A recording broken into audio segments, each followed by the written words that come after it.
Well, hello there, my friends, and welcome to another episode of Claiming Your Success Conversations here with Caroline and Sabrina.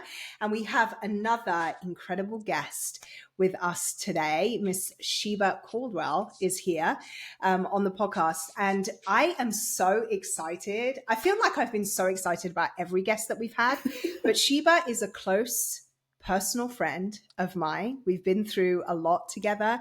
And just to have her here to share with you kind of some of her insights and experiences of what her success journey has looked like. I just cannot wait for this conversation. Caroline, you are going to love everything about this human being. But Sheba, tell us a little bit about who you are, why it is that you're kind of here, what brings you into this space, and let's start the conversation. Oh gosh, where to begin? Um, I am currently working in corporate, which has its own challenges. Um, but I'm also a postpartum and labor doula, so that is kind of like that's the thing we're pursuing to take the place of corporate at some point. But as I'm sure we'll get into along the conversation, we'll kind of talk about why I'm where I am, how I got where I am, and what it looks like to be doing the other things. Um, let's see, again, nervous, sweating under here. So if there's anything in particular that I need to be answering, by all means, jump in and ask, and I'm happy to answer. I would love to know why postpartum and labor doula, why that specific career? I so as I mentioned, I'm in corporate now. I'm working in a treasury role, but my background is in childcare, daycare, nanny, um, doula, as I mentioned. So right out of high school, I was working in daycare, and I absolutely loved it. It's that is my background. Over 20 plus years of working with ages newborn to 4 or 5 years old, plus working with the parents, right? Um, so yeah, it was something that I kind of fell into after working in daycare. I was introduced to doula work through a friend slash boss. And she was like, "Oh my gosh, you'd be so great at this. You should look into it." I did, and I fell in love. And so I worked in daycare during the day and then did doula work at night back in the 20s. My 20s, not sleeping very much worked perfectly fine. Like I slept when the baby slept. So but I loved it. I absolutely loved it. It's just there's something about being able to get parents to understand that you can do this whole new parenting thing, right? It's hard having this new human and keeping it alive and keeping yourself alive in the process. And so, there were times where I would show up to families' homes and mom looked like she had been through it. And by day 3, she comes down those stairs looking like a totally different human being. And everybody's healthy and happy. That's why. That's why do that. And I So ask, I'm today years old when I've heard the word doula. okay. What is doula, please? Today years old. I love that I'm still finding people that don't know what a doula is, because that word is tossed left and right. And so to still know that there are people that don't know what a doula is means that there's still work to be done. So I appreciate that you don't yet know what a doula is. A doula is essentially the best friend that you call when you are emotionally wrecked, you are physically struggling, you have questions about baby or your own body or anything that you're going through as a new parent. And that's new as in this is my first baby, or new as in this is my 5th baby and this is a new chapter, right? And I provide guidance on newborn care, postpartum care for yourself, emotional support. You just need to cry, cuss, or shout. I got you, kind of a thing. And while right now my practice is not physically showing up, I have a virtual postpartum doula business that I'm running. Yeah. It's still, I can offer all the same things, except I cannot physically hold your child. However, I can incorporate your loved ones into that part of the space. So it's all That things is postpartum and new baby. incredible. Oh, wow. And then you do this alongside work in your corporate job as well. Correct. Yeah. So right now I don't have a long list of clients, but I am still like consulting with some families or friends that may have questions, things like that. I do have a website and a business that I just have not put a lot of as much effort into it as I should. And it's, a lot of that is because I'm not the marketing girl. I can do all of the things. I'm a creative, I'm a baker, I'm a, doula, all of these things, but ask me to market it and I'm gonna go sit in the corner. Hmm. I'm gonna go Why do sit you in the think corner that and I'm gonna is? cry about it because I don't know. I really, I'm like, I can do it. I just don't know how to tell people I can do it. Is that like I'm a not real sure. self-doubt thing? Probably. So And then, I should expect this from you because Sabrina always knows exactly what question to ask me to get me to be like, uh-oh. and then also, I think as well, do you think it needs to look a certain way as to why you don't want to, like with marketing or, I yeah. did for a long time. I really Yeah. did for a long time. For a long time, I didn't talk about it until I had the website. And then I talked about having the website, but the website wasn't perfect, so I stopped talking about it. And now I'm at a point where my website looks great and I'm still not talking about it because at some point I got to post about it. I don't even post about my own stuff most of the time, right? I can go 6 months without putting up a post. I'm looking at everybody else's stuff. I'm like, oh, Yeah. that's great. Oh, they're doing great. I should do that. But when it comes down to marketing my own stuff, I'm just like, oh, this is so cheesy. Why am I doing this? The imposter syndrome kicks in. Who am I to be telling people about postpartum care and newborn care and how to care for themselves and all of these things, even when the fitness, right? Like I was a coach under Sabrina and gung ho about doing the things and helping people. And I'm a nurturer at heart and all of this stuff. And when it came to sharing that I'm doing that, it was like, no, This yeah. is So I so think it's relatable, just, Sheba. It's so Mm-hmm. relatable, and I can see everyone listening, like hands up, like this is me. This is what I mhm. struggle with too. And Yeah, that imposter syndrome is a real, I mm, don't know what the profanity, laws are on this podcast, but yeah, it's a real beast. But then I had to tell myself, like, you don't have to fall down a flight of stairs to qualify to tell somebody, hey, that third step is dangerous. Be careful on your way down. Like, that is a metaphor. Wow.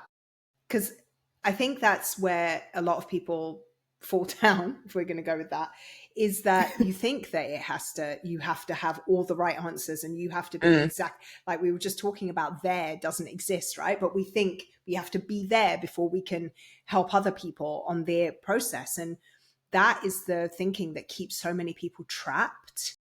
Is that still something that you're working through, or is it something that you've kind of come to that realization for yourself? I feel like I've come to a better realization of it. Now it's a matter of pushing myself past it. Like I said, okay, you got the website up and now it looks like what you want it to look like. So now what are you waiting for? Mm. Um, and I think a lot of it is I've talked myself out of clients before for that fear of imposter syndrome. Not often because we don't have time to just be throwing all that out the window. However, I've still found myself doing it, like talking myself out of a client because I'm like, they're not going to want to listen to what I have to say. There's so many more people out here that are far more qualified than me at this, but I have to tell myself, you are capable of this. You've got well over 20 years of childcare experience. Most of that is in newborn care. You've got more experience in postpartum care than half the people that are doing it now, and you're totally capable of doing this. So now it's just figuring out that whole marketing piece, right? Like if I could hire somebody to handle the marketing for me that isn't going to charge me an arm and an ass, sign me up. But when do I sign? Because I struggle with that whole putting myself out there for marketing purposes. Is it more like showing your, like having your face out there, or just would you I know what don't it know might be, or? necessarily, I don't know if it's necessarily having my own face out there. Mm. Um, but it's just that whole, I want to tell people this. Girl, you don't know what you're talking about. Most of these people already have kids. Why do they need to come to you? It's me having to understand that I have a different voice than the doulas that are already out there. I have a Yeah. different perspective. I have hacks and tricks and things that a lot of nannies and doulas probably don't know, you know? So it's just getting out of my own head, Yeah. thinking When that, nobody wants to hear what you have to say. I used to feel like you, and I had to start telling myself there's always one person that's going to want to hear what I have to say. As long as I'm providing value, I'm doing my job along social media. And I can only, right now, I'm thinking you probably have so much you could share, you know? Like, I can feel it. Like, and I'm pretty sure you've helped so many women. And it's like all the ways you've helped them, that's what you then are going to use to show on your social media, because there's going to be other women who's going to want to know how you managed to help them through that. So it's like always provide like a problem, and then you're going to have the solution, and then people are going to want to listen to what you got to say. Hmm. I already can Hmm. tell you're going to be a firehouse when you start going, man. Seriously. Thank you. I Yeah, appreciate like, that. I Sabrina, we appreciate need to get that. her going. Come on, come on. I think you Yes, and just I do need the push. I'll admit that. I do need the push. you just hit on something really important, Caroline. I think is the Sheba has so many real stories to share, and Right. it's in the stories that you can relay not only your expertise that you have, but also that you are serving people and you are making a difference Mhm. for others, and people are being moved and changed by working with you. And sometimes I think when we can remove ourselves and putting ourselves out there as the marketing objective and make it about reaching and reaching into the heart of somebody else to show them that possibility lies. They don't have to continue with those sleepless nights. They don't have to continue with not showering for 5 days because they can't even locate their brain, right? In all the brain fog and the mental load of new parenthood. When we can reach into somebody else's heart and make our marketing efforts about that, as opposed to making it about you, right? Because I Mm. think that's the natural place to go, is like, you're a personal brand, so it's all about you. And Hmm. it's like, Yeah. if that doesn't work for you as that being the objective, then shift it. Mm. Yeah. That actually sounds like exactly what I need to do, is focus on somebody else's needs, not your own fear. You know, Say that it makes me again. think Say of, it again. yes, Say yes. it again. Focus on someone else's need, not on your own fear. Yes. And you know, just to follow on from that, it makes me think of my youngest business partner. I'll say her name, Sama, my mini me. She's 22. And I feel that every time I don't show up, I'm disservicing her. Because every time I do show up, I'm trying to guide her and mentor her and coach her and how she can be, but in her own way. And I Hmm. feel like, I always want to make sure my content is talking to her as well, and I'm being that person, that inspiration for her, and where she'll be like, okay, I know I can always go to Caroline when I need it. Because does that make Hmm. sense? That's what I Yeah. always think of. As long as I'm talking to Sama, all that matters, because there's always going to be a whole bunch of Samas out there that's going to need me. Yeah. I I don't need to love worry about that. the Rosies or the all the other. I just thought of names. No, not coming at no Rosies, yeah. Rosie, she talking to you, girl. No. No, that's actually a great way to look at it, because my latest client, one of my latest clients, so as I mentioned, it's a virtual business that I'm running right now, but this person's a friend of a friend and was terrified of this new baby situation happening, begged me to do in-person work with her. And so I decided, I agreed to do that.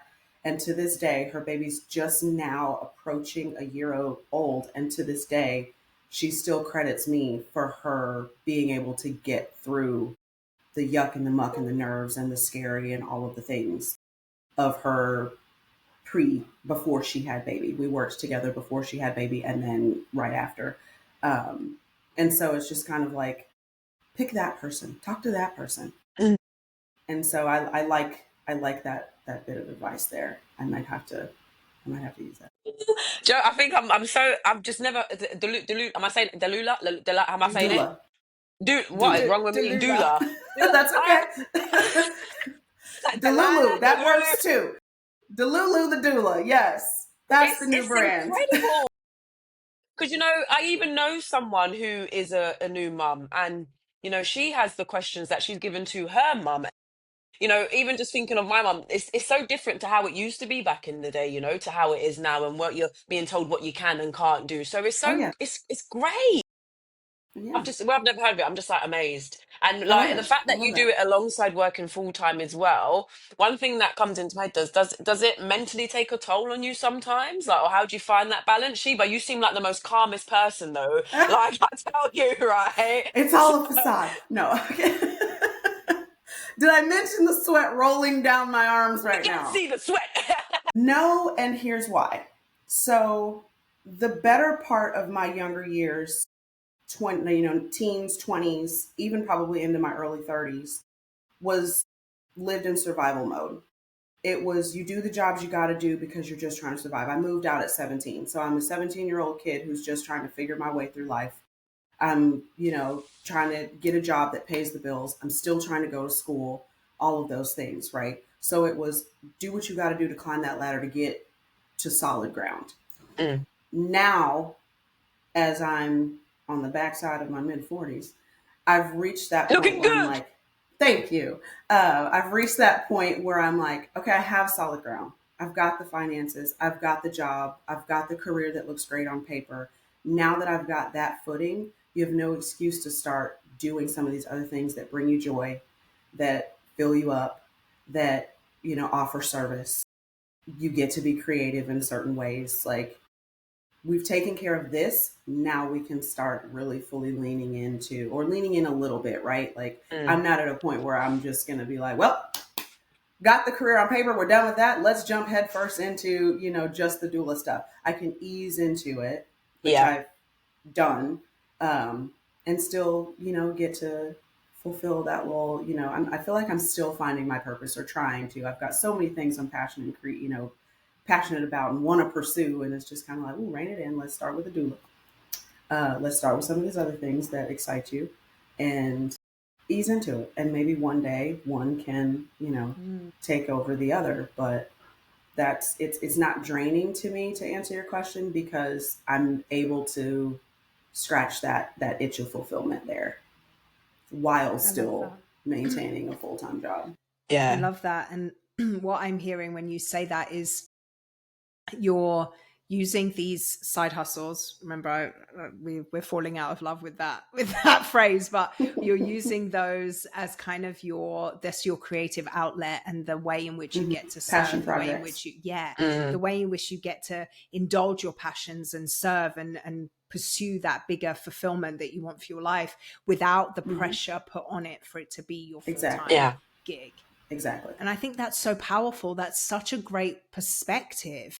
One of the things that I know, like Caroline talks about a lot, is that we do the balancing act of the corporate job or the full-time job alongside this stuff, so that we can make that transition at one point or another. I think Mm-hmm. that's the goal for most entrepreneurs that are balancing a full-time career as well, is that we want to make that transition at some point down the line. But I think so many people focus on how they don't have the time, they're tired, they're burned out by their corporate job, so they don't pour Mm. into that Mm-hmm. side thing that they're Mm-hmm. trying to build at all, right? They Mm-hmm. see it as another burden, they see it as another time suck, they see it as another thing they have to do, as opposed Mm-hmm. to your beautiful perspective of, this is where I get to lean into the things that bring me Mm-hmm. joy, and I get to Mm-hmm. like extricate that have to, which is where I live Right. in my corporate career,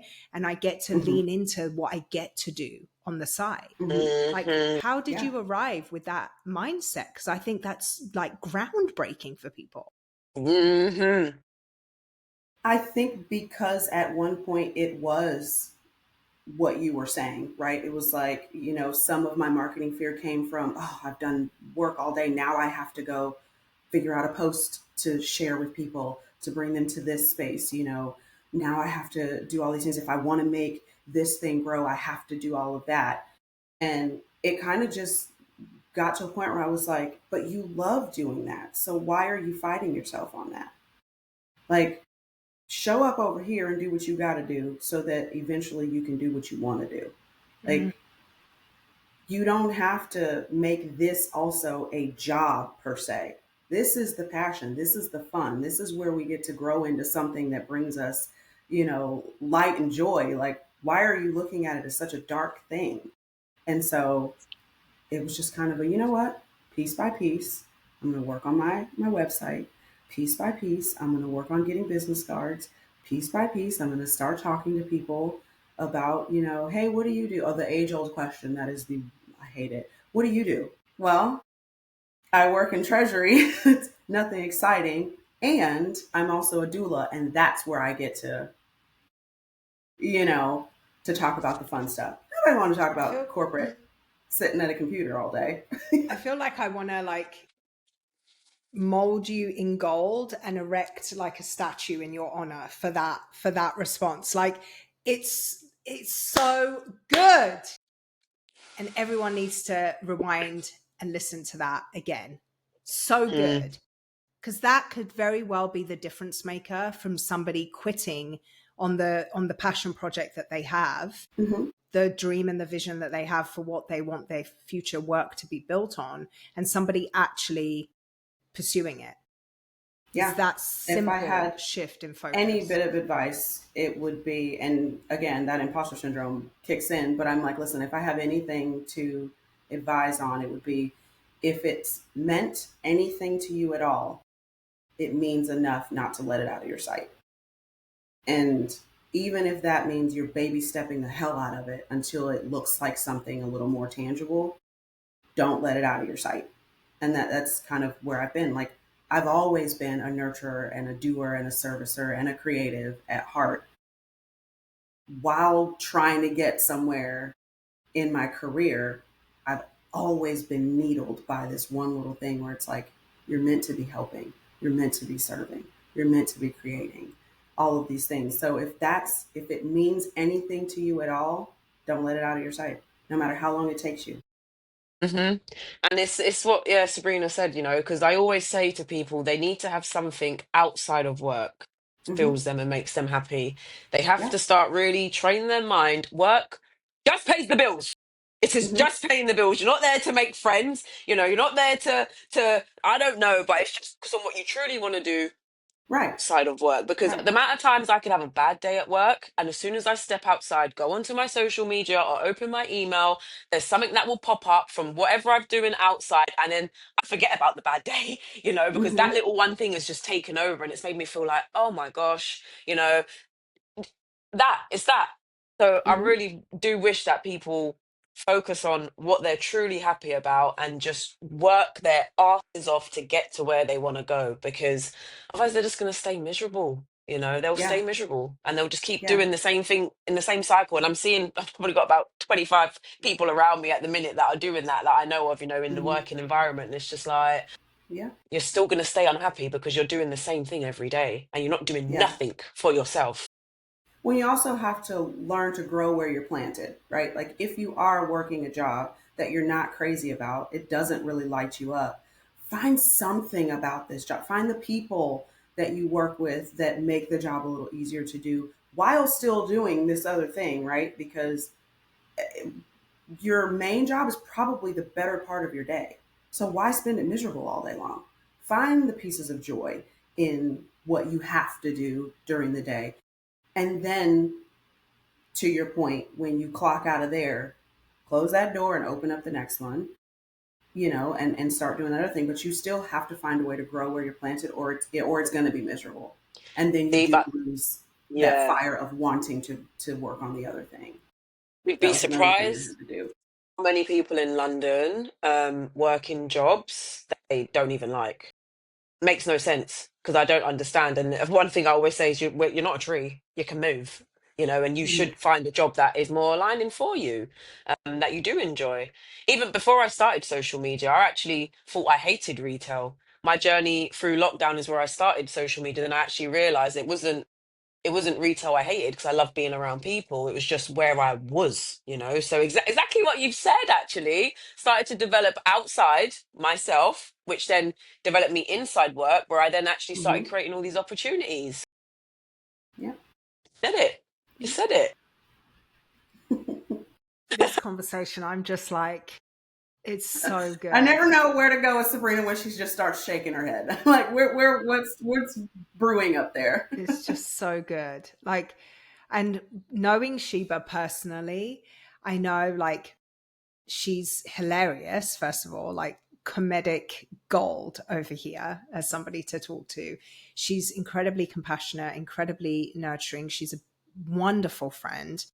And just knowing who she be, and then knowing how she brings all of that to what she does. Like when she was telling me how nervous she was to be on here on this podcast with us, I was like, why? It just seems so silly to me that she would be nervous about it, because there's so much that you have to offer. And Yeah. I knew it. So like when just hearing all of these golden things coming out your mouth, I'm like, well, I'm right again. Sabrina 1, universe 0. Like, Thank you for the kind words. I do appreciate that. I do. and I think like what you were saying about how hesitant you are to put yourself out there and really go for it when it comes to marketing the services that you have, and the skill level you have, and how much of a difference you can make for your industry. I think part of that is really acknowledging all these pieces that make you you, and being able to sit in the like awareness of that, of I have, like, Sheba, you've got 20 plus years experience in this industry across a multitude of hats you've worn. What else do you need to have gone through and learn for you to be of value? I know. I've got all the certifications and all the years of experience and all the things. It's just it's that that little voice. Yours has a name, mine has a name, everybody's has a name. She sits back there and she's like, "Are you sure? But what if? But why would you?" And so it's just a matter of me having a conversation with that entity. So what And advice would you give shutting it somebody down. listening that struggles in that same way? Like knowing that you're still working through that, it's still something you're working on. What advice would you give somebody else also struggling with that? I think it's going to kind of tie back to something Caroline said earlier. So first, I would say people are going to have an opinion no matter what. Somebody's always going to have something negative to say about something you're doing no matter what. Unfortunately, most of those people don't know you. They just want something to do and somebody to Mhm. poke at, to get a reaction, right? So that is part of the fear of wanting to get out there, is having to deal with thatness. But the other part of it is, why are you talking to them? Talk to the people you know want to hear what you have to say. Talk to the clients you've already had in the past. Talk to their friends who might be going through, the postpartum, whatever it is, right? Like, don't worry about the people that aren't pouring into you. Why do they matter? Why do you care about those people? So good. So that would be the advice. Was so fire. So, so good. I was just going to say, let that be the clip, Sabrina, that we send to Sheba so that she can have that on repeat for herself. Because I Yeah. was like, so many golden nuggets there. Was So like good. that we are that though. We're so good at giving that belief to other people. Yeah. Because I used Oh, to I yeah. used to be like that. And Sabrina was the one that breathed it into me, So Hmm. totally relate there. That was magic. Oh, I'm just It's sitting here so just good. melting Thank in the you. chair like I can't. It's so good. And one of the things, like to give that a practical application, one of the things, and Shiva, everything you said was spot on. But one of the things Mm-hmm. that I do is I created a book of proof for myself. So Mm. it's just like a folder in my phone. I have like a folder in my, photos. And Hmm. every time I get a client sends me a message, or somebody sends me some love, or somebody like sends me a quote or a whatever, people Hmm. send you these Hmm. quotes or Instagram posts or whatever. Anytime anybody sends me anything like that, I take a screenshot of it and I save it to this folder. And Mm. then also another thing that I have is like physical on my iPad. I write, like, when something big happens, something of note, I write the date, I write what happened and how I felt. And so I literally have now pages and pages and pages and pages and pages over the years of written moments that are like, wow, I did that, or wow, I overcame that, or whatever, that I've captured. And then my folder of saved screenshots is like, I think there's over 900 pictures in this Love folder. that. So every time I have that moment where Patrice is like, nyeh, nyeh, nyeh, running her mouth, I get to go into my iPad and scroll through, or I get to go to that folder and scroll through and be like, no, you're lying. Girlfriend, you're lying, because look at this. I love that. I I'm actually encourage going to steal that. anyone to do that. It's so powerful, because we all, like Sheba said, we all have that voice in our head that's like, you can't do that. Who do you think you are? And so you have to be able to offset that somehow. And having the proof that that isn't the case is so cool to be able to go back to. And I do. I have the client notes. I have the emails. You know, the text messages, stuff like that. So that's a fantastic idea. I'm gonna hit follow Sheba on her Instagram, and I'll be watching with my cup of tea. If you Yes, see you'll be on my personal one. I have one for the Sundry Lane doula as love well. it. So we'll talk. So good. Any final thoughts, Sheba, that you want to share? Final thoughts or questions? What's been, each of you, your favorite lesson that you've gotten from the people you've interviewed so far? That's a good question. That is such a good one. Give me a second. I mean, Sabrina, can you think of anything? Yeah, mine is, my favorite lesson has actually been, and we touched on this with our last guest, that everybody's snippet, everybody's like little tidbit that they've wanted to share has been speaking to everyone's soul. Like, keep going, don't give up, you can do it, you're worthy, be authentic, be you, just go for it. And everybody's has had that kind of theme, which just said to me that that's the true thing that everybody struggles with, their enoughness, right? And I think why that's significant is, if we all realize that we all struggle with our enoughness, maybe we'll be able to step into our true worth easier, because understanding that everybody struggles with that, maybe we'll have less of a focus on, they're going to judge me, they're going to think that I suck, they're going to think whatever. If we all know that we all struggle with not feeling like enough, maybe the fear of judgment from others will be less of a block. And then for me, it's going to be that, what's just coming to me now is that people assume that successful people don't struggle. Actually, it doesn't matter what level you're at, we all still struggle. We all still go through those obstacles, seeing it in different ways, and it's the fact that, we all have different levels of skill set. And actually, when we do come together as a community, we actually can help each other. We've all learned something today. We've all learned something on the last podcast. So it's like there's always something to learn from another individual as well.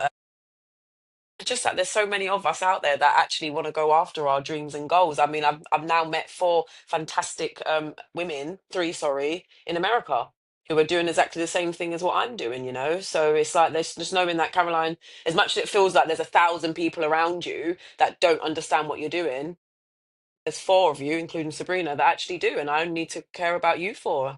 Why I'm going to keep going and continue going after my dreams and goals. So it's knowing that, yeah, we're not alone. There is more of us. Find those diamonds. That was so good. Such a good question, Sheba. Thank you for that. Yeah. Of course. So good. Oh That's my gosh, it. I think, yeah. oh my gosh, the time just goes by so fast. It does. It does. And I you even had stopped sweating at the end.